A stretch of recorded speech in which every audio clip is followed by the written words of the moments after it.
I am indeed. Greetings. Yeah, man. How are you doing? Blessings. Yeah, now I complain. I could complain, but I'm not. That's good. That's good. So the listeners have just heard two of your songs, "Summer Feeling" and "How the Place Run."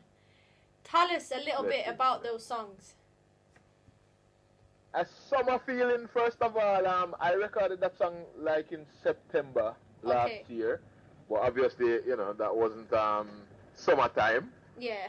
So we decided to save it and sort of release it around about May.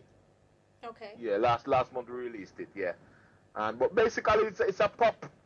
Okay. As you notice, it's a dancehall popish sort of thing. So we did it for a company where they were looking for tunes to release as like sort of commercial sort of thing. Yeah, man. Okay.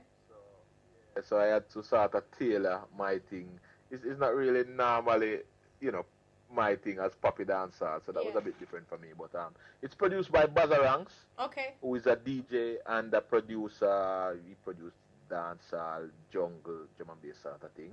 Yeah. So that's how that came about basically. And it is more for the ladies. But yeah, for the good weather. Yeah, of course. And how about How the Place a Run? How about that song? How the Place a Run, produced by Tim Barley. Basically he sent me like 4 rhythms and that one jumped out at me. Yeah. And nowadays I basically record by I prefer to record by listening to the rhythm first of all. Yeah. And make the tune around the rhythm, When I was younger, I was just making tunes upon tunes upon tunes and, see what fit what. Yeah. But nowadays I prefer to record, hear the rhythm and then write the tune, For sure. Fit with the rhythm. So where did your name come from? Because it's very unique. Oh, thank you.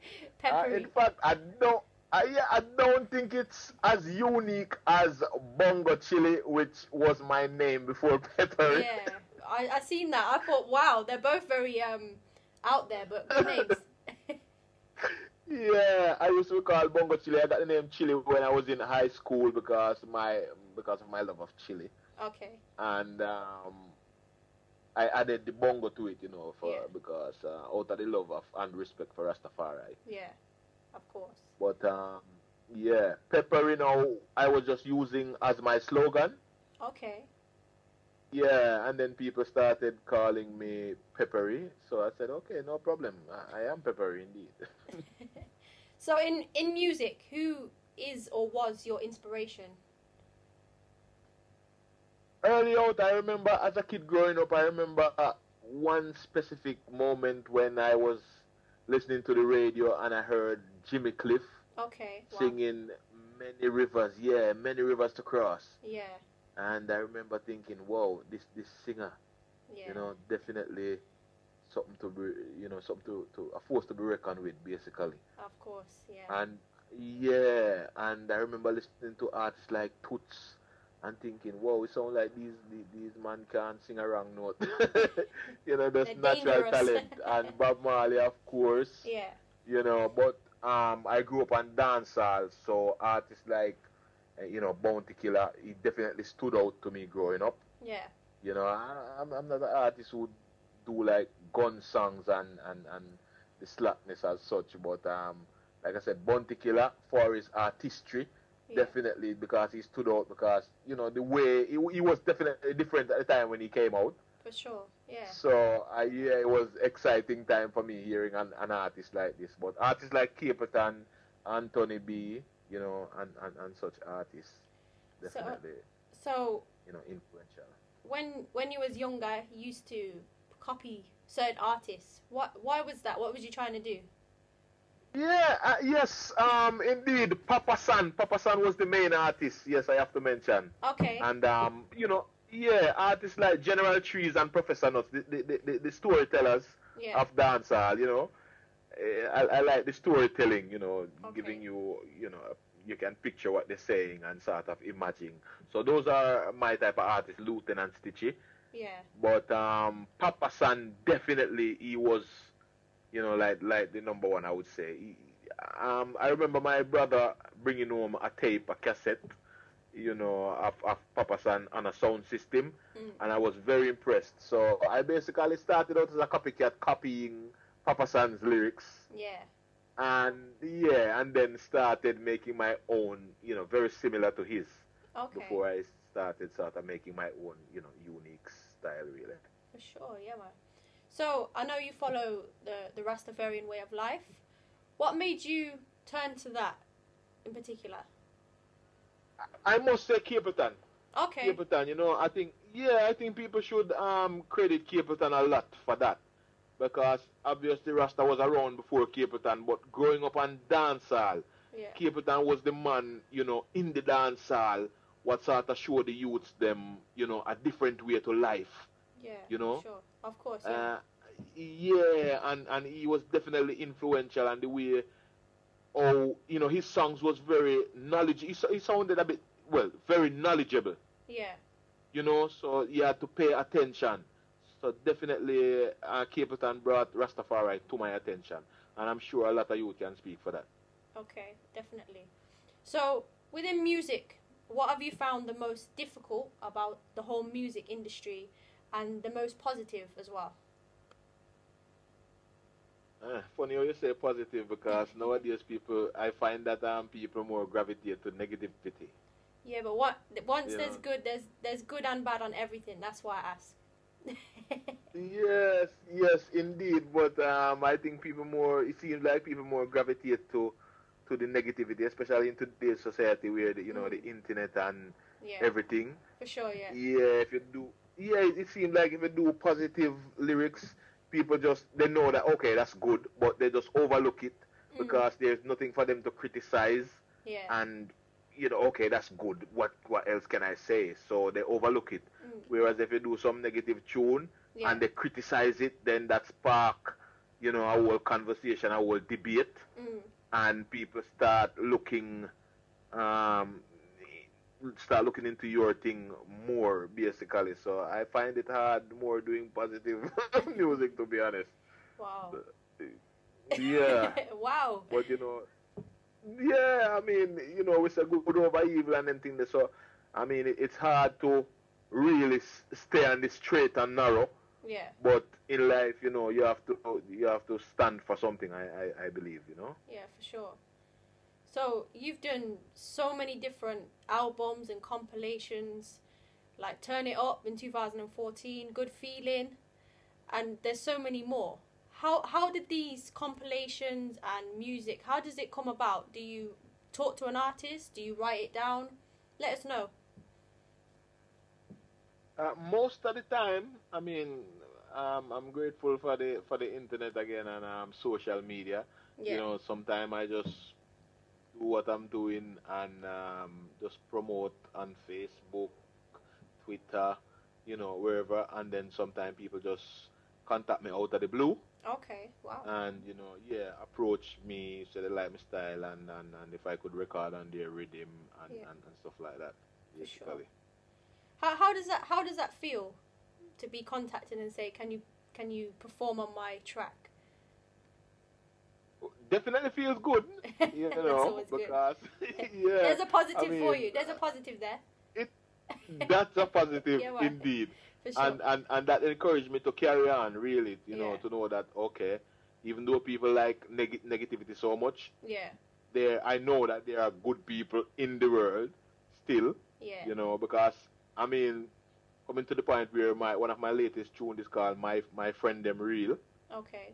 And if you look into music, sometimes dancehall, you can hear a lot of songs saying, oh, fake friends, fake this, fake that, and you can't trust people. Yeah. And so they sort of push that sort of message. Okay. Whereas I start to go against the grain of wood, so to speak, and because I know what music is, and I have to be grateful for music. I get to travel, to places where I know that I wouldn't have been there and meet these wonderful people if it wasn't for music. So I know that there are good people around. For sure, yeah. So definitely that sort of things that encourage me to carry on the positivity, basically. So it's great to it's great when people contact me out of the blue.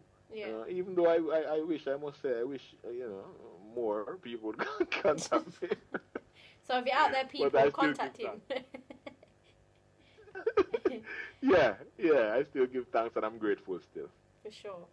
So I know you've done lots of different events and venues all across Europe, from the UK, Slovakia, Germany, and so on.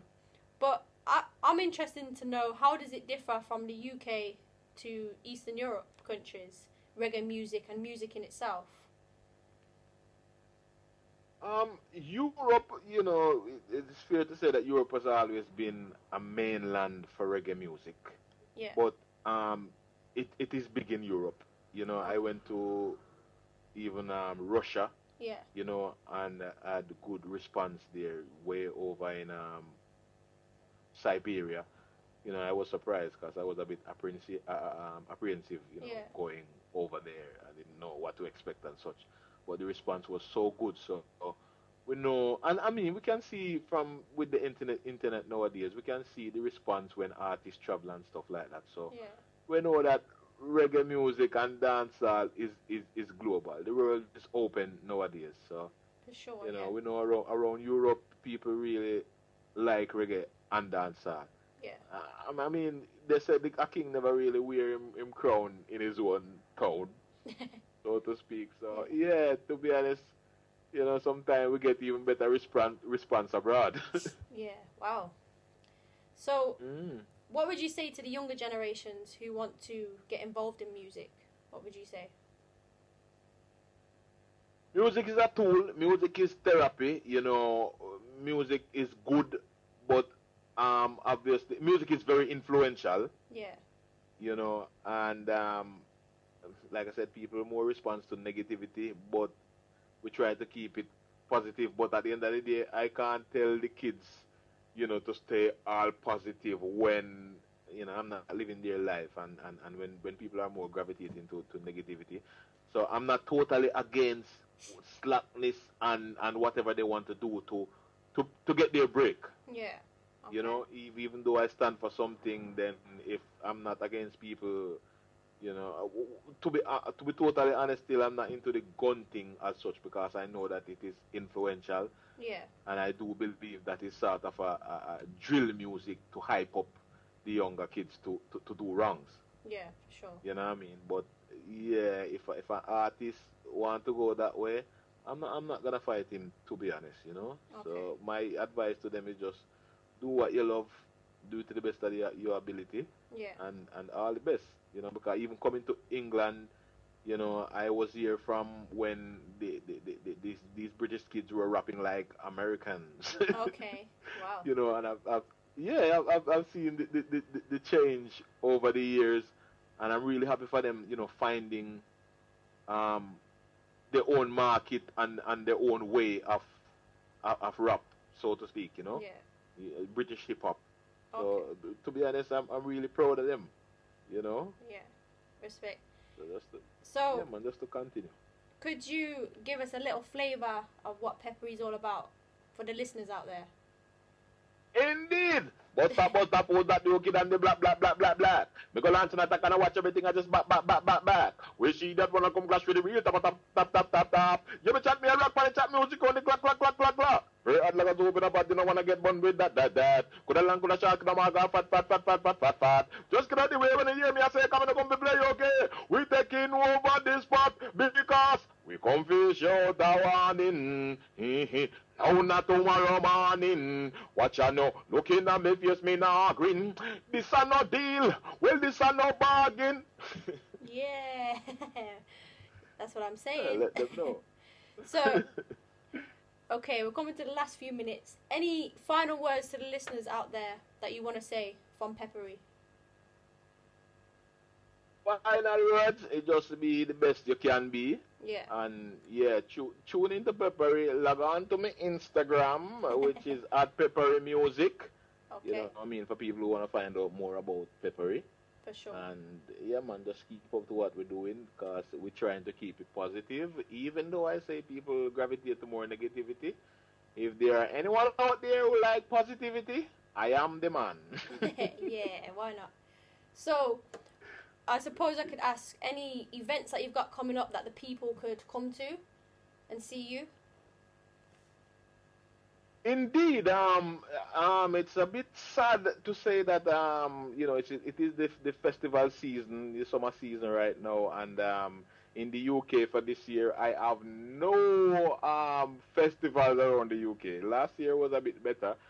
However, we are in Europe. Actually, as we speak, I am with Demos from Ramgoat Hi-Fi, and we've just done a rehearsal session because we are going to Slovakia. Uprising Festival, massive festival in Slovakia. Okay. And yeah, we'll be playing at Dub Club. Sound system culture, because the sound system culture is alive and kicking.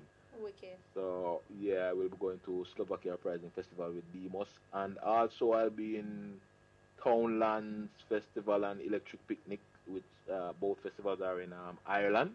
Okay. With Bazarangs. Yeah. Yeah. Wow. So yeah, I'm in Europe, thankfully. That's good. So England, I think they need to do better where Peppery is concerned. Wow. So you hear it, people. You have to book him. You have to book him now. Yeah, man. There you go. Yeah. So I just want to say thank you for having this time out to be on arrabradio.com and to talk to us, really. Thank you very much. The